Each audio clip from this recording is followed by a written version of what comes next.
it has in its central bank for financing foreign trade, payment for imports, and many other obligations.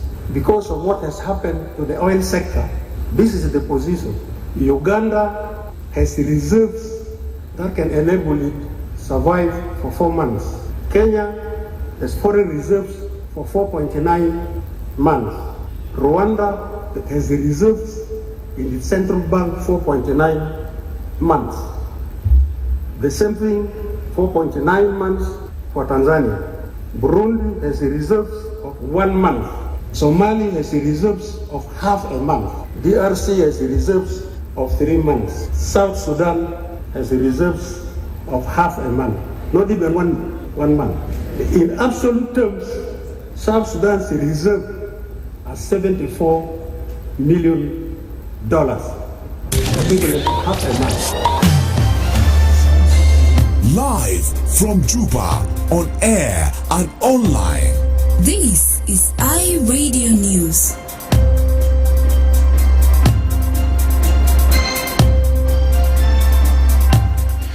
Hello, this is iRadio News. First, here are the headlines. President Salva Kiir has directed the central bank to take urgent measures to tackle inflation, cash shortage, and stabilize the financial system. The judge presiding over the trial of the suspended first Vice President Dr. Riek Machar and 7 co-accused adjourned court this morning after the panel found expert report documents were disorganized and did not correspond. And the Minister of Information in Central Equatorial State has commended radio as a vital tool for nation building in South Sudan, describing it as a powerful platform for grassroots and marginalized voices. These stories and more are coming to you in this news bulletin with me, James Atem. Now the news in detail. President Salva Kiir has directed the central bank to take urgent measures to tackle inflation, cash shortage, and stabilize the financial system. President Kiir made the directive during the swearing-in ceremony of the newly appointed deputy governors of the Bank of South Sudan yesterday. The new central bank leaders include Tong Akesh Deng, who took oath of office as first deputy governor for policy and banking, and Wei Tui Luan Baboth, who assumed the role of second deputy governor for administration and finance. Peter Dow Akol was also sworn in as Consul General in the Ministry of Justice and Constitutional Affairs. Addressing the appointees, President Kiir directed the Bank of South Sudan to take immediate action to restore cash flow and ensure fair circulation of money across the country. President Kiir stressed that any disruption in the financial system directly affects citizens' livelihoods and the overall economy, urging the new bank leadership to act decisively and with accountability. He said there is need for a strong leadership at the central bank to stabilize the financial system. He was speaking yesterday. Is there no cash circulation? Is it from the bank or is it from the people? If it is from the people, you must get these people red-handed and present them to the law. I want to take this opportunity to thank you for giving me the opportunity to select the team I'll be working with. For his part, Johnny Ohisa Damian, the governor of the central bank, said he is confident in the new team, noting that their experience and stability to address the nation's pressing economic challenges.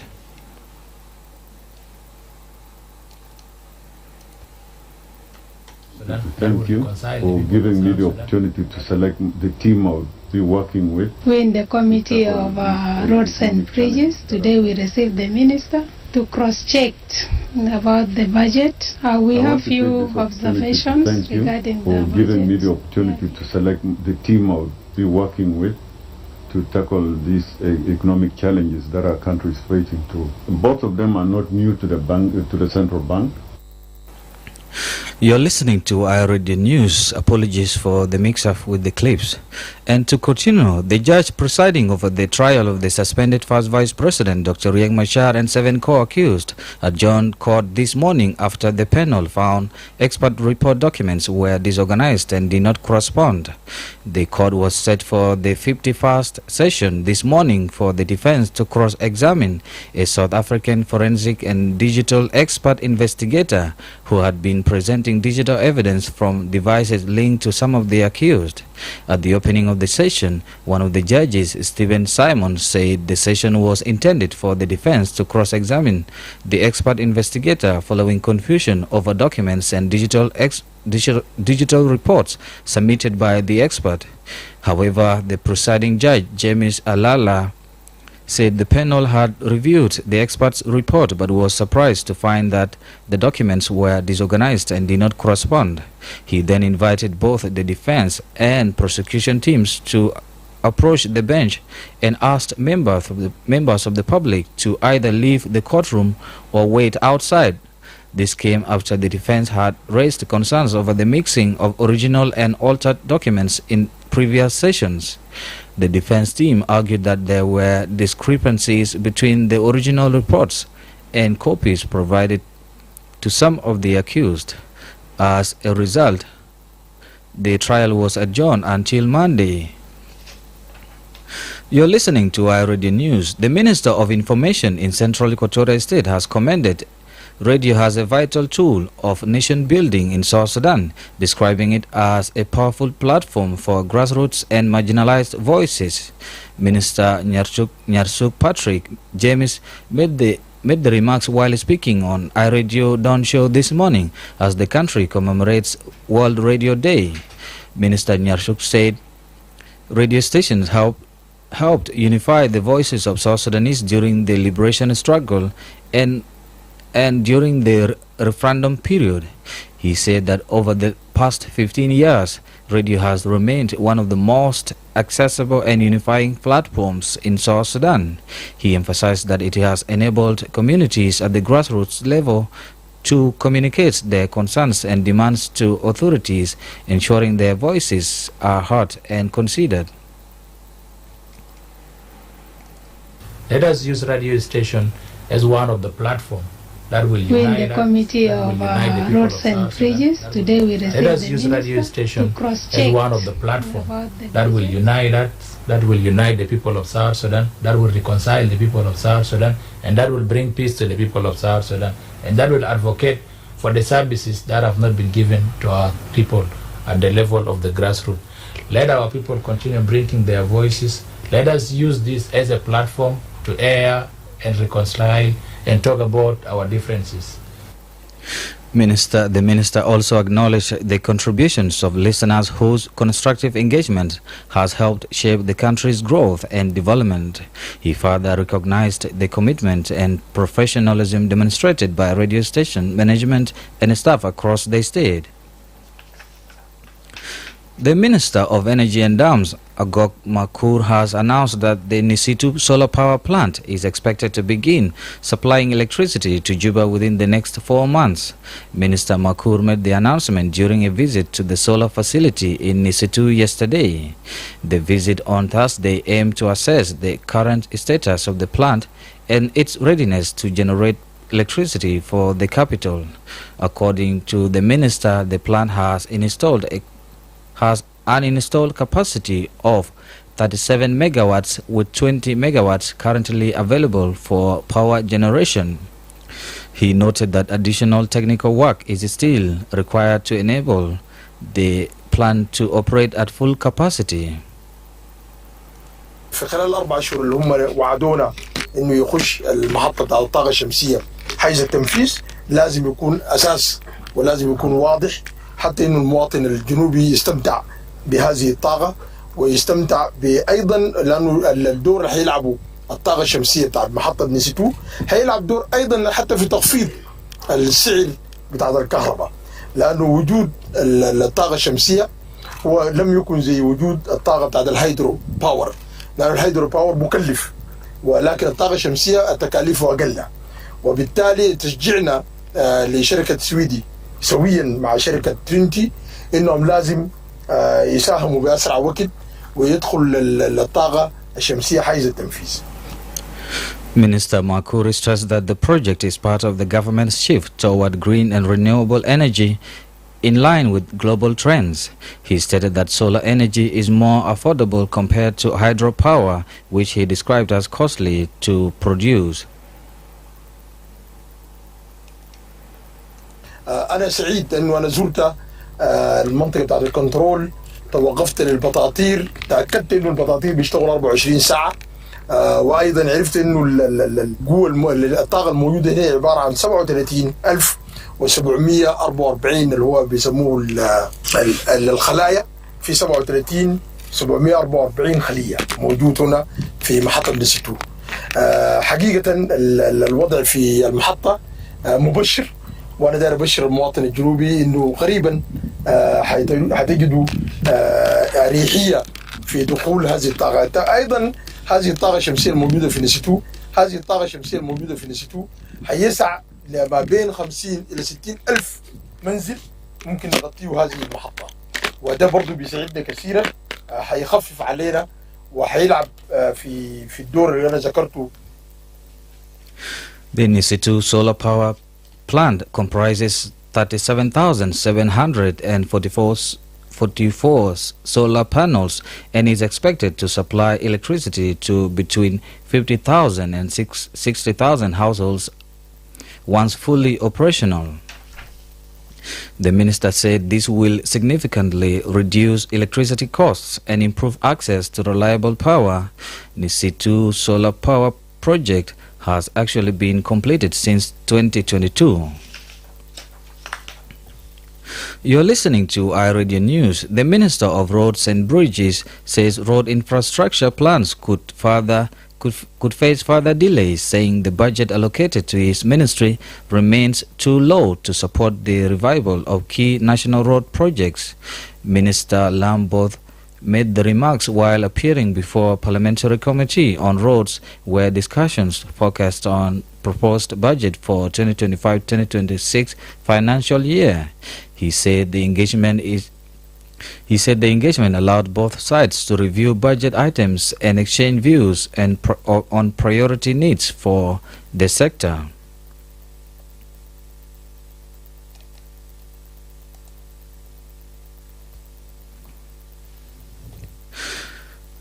The committee is expected to engage the Ministry of Finance as deliberations continue with the aim of ensuring adequate funding for road infrastructure critical to economic growth and urban-rural connectivity.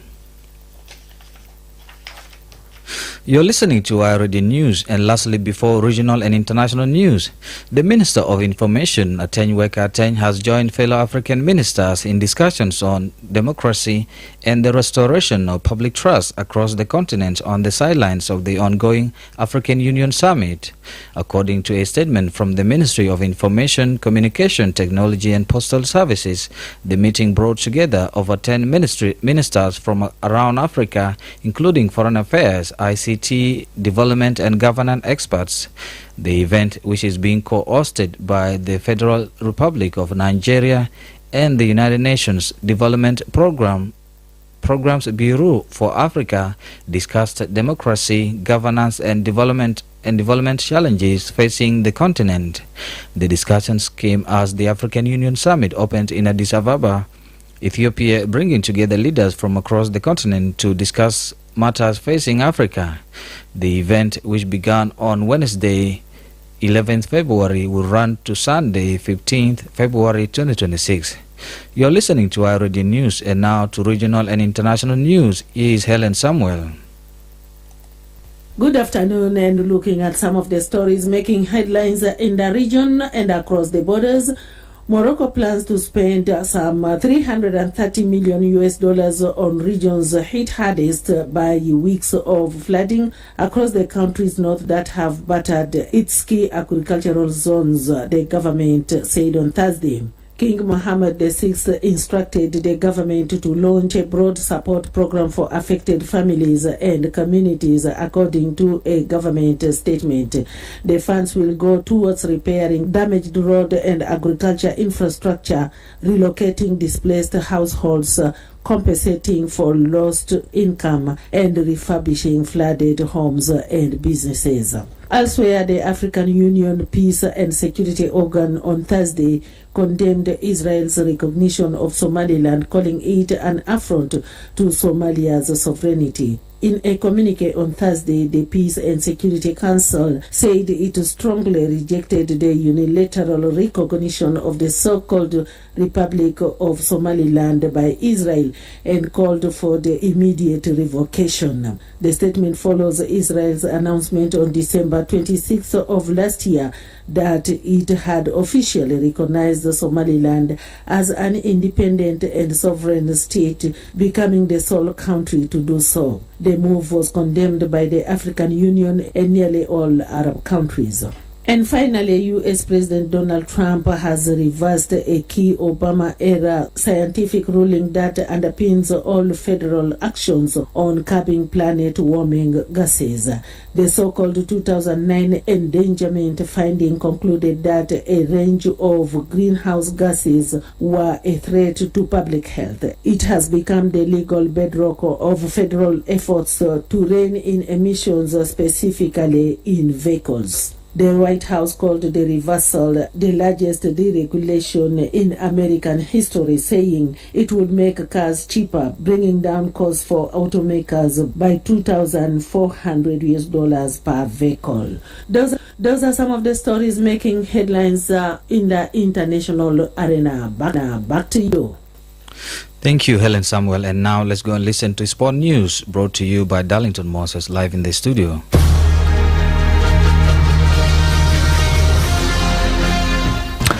Thank you so much, James Atem. In the world of sport, we're starting with a brief update on the South Sudan Premier League. In the South Sudan Premier League, as the league reaches its decisive stage, clubs continue to struggle to improve their standings on the table as elite clubs continue a merciless search for permanent improvement until a win is pronounced over the league.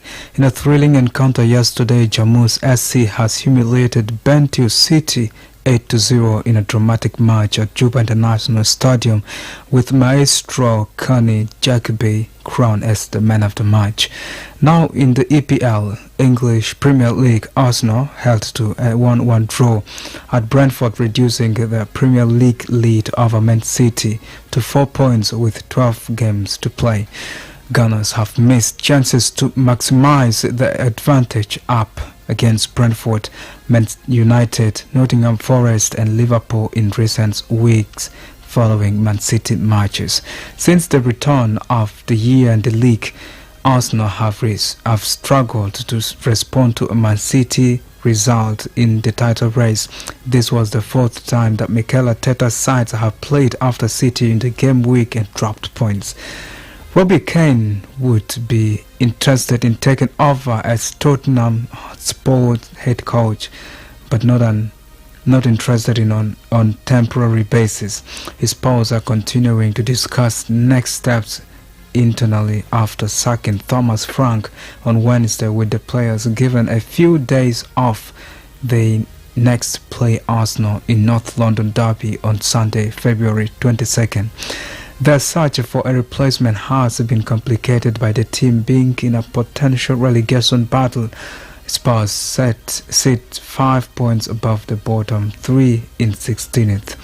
And finally, in Copa del Rey, Barcelona coach Hans Flick said his side were taught a lesson by Atletico Madrid as they suffered a 4-0 loss at the Metropolitano on Thursday in the first leg of the Copa del Rey semi-finals between the two teams. All 4 goals arrived in the first half when an Eric Garcia own goal opening the scoring before strikes from Antonio Griezmann. Ademola Lookman and Julian Alvarez sealed an emphatic victory for Atletico.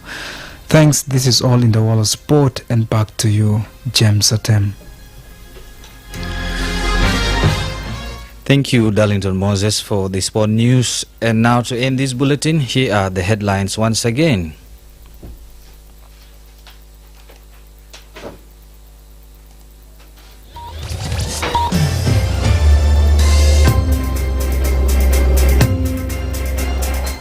President Salva Kiir has directed the central bank to take urgent measures to tackle inflation, cash shortage, and stabilize the financial system. The judge presiding over the trial of the suspended first vice president, Dr. Riek Machar, and 7 co-accused adjourned court this morning after the panel found expert report documents were disorganized and did not correspond. And the Minister of Information in Central Equatorial State has commended radio as a vital tool of nation building in South Sudan, describing it as a powerful platform for grassroots and marginalized voices. That's the end of our radio news. If there is a story or an event you like our radio to cover or report about, please send us a text message on +211 924 925 287 870. It's also our WhatsApp number. Follow us on X at iRadio Juba, like our Facebook page iRadio. You can also subscribe to our YouTube channel at iRadio South Sudan. You visit us and listen to us online at www.iradio.org. Stay tuned for news in Arabic at half past the hour. I am James Atem. Thanks for listening.